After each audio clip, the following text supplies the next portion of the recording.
बारामती आणि राहुरी पोटनिवडणुकीसाठी मतदान बारामतीत सकाळी 11 वाजेपर्यंत सरासरी 20.55% तर राहुरीत 18.22% मतदानाची नोंद। बारामतीत 22 उमेदवार रिंगणात।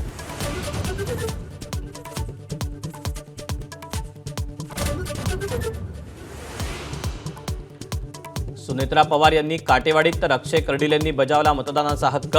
बारामतीकर कर्तव्य म्हणून मतदानाचा हक्क बजावतात। मतदानानंतर सुनेत्रा पवारांची प्रतिक्रिया।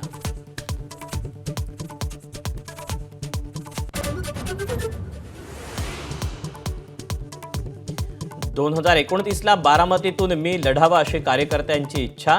जय पवारांचं वक्तव्य। तर पवार विरुद्ध पवार लढत होण्याची शक्यता नाकारता येत नाही, रोहित पवारांचं वक्तव्य।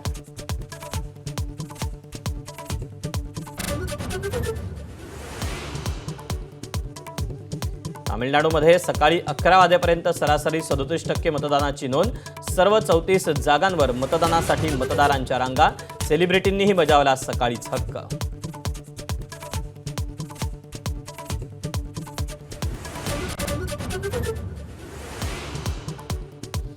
पश्चिम बंगालमध्ये पहिल्या टप्प्यात 152 जागांवर चुरशीनं मतदान।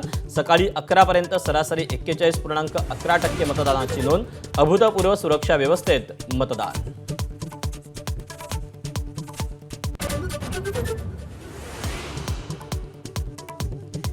शिवसेना आमदार संजय गायकवाडांची पुन्हा शिवीगाळ। शिवाजी कोण होता या पुस्तकाच्या प्रकाशकांना घरात घुसून मारण्याची धमकी। तर संजय गायकवाड प्रतिक्रियेवर ठाम।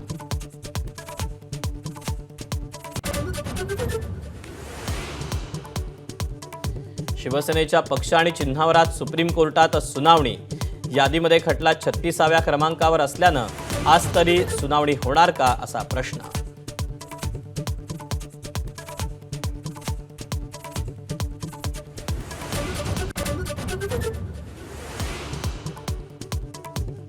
बदलापूरच्या स्त्री बीच प्रकरणी मुंबईसह ठाणे जिल्ह्यातील 30 डॉक्टरांना पोलिसांची नोटीस। आतापर्यंत 3 डॉक्टरांवर गुन्हे दाखल आणि 8 जणांना अटक।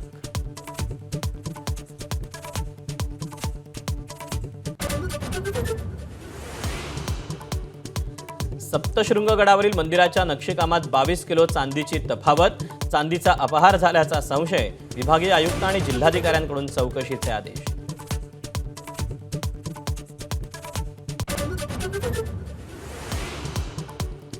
मास्टर ब्लास्टर सचिन तेंडुलकर छत्तीसगडच्या बस्तरमध्ये 100 मैदानं उभं करण्यासाठी मदत करणार।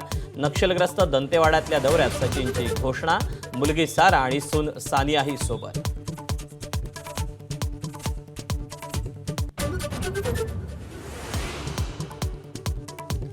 इराणसोबत 3 दिवसात पुन्हा चर्चा सुरू होईल। डोनाल्ड ट्रम्प यांचा दावा। मात्र इराणकडून अजूनही कुठलाच प्रतिसाद नाही।